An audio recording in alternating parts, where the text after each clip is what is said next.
Kebakaran hutan yang terjadi di Los Angeles di awal tahun 2025 ini disebut menjadi salah satu bencana terburuk di wilayah tersebut.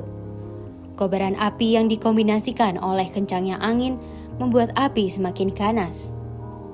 Seperti terlihat dalam video ini, kencangnya tiupan angin membuat sebuah rumah terkepung oleh api.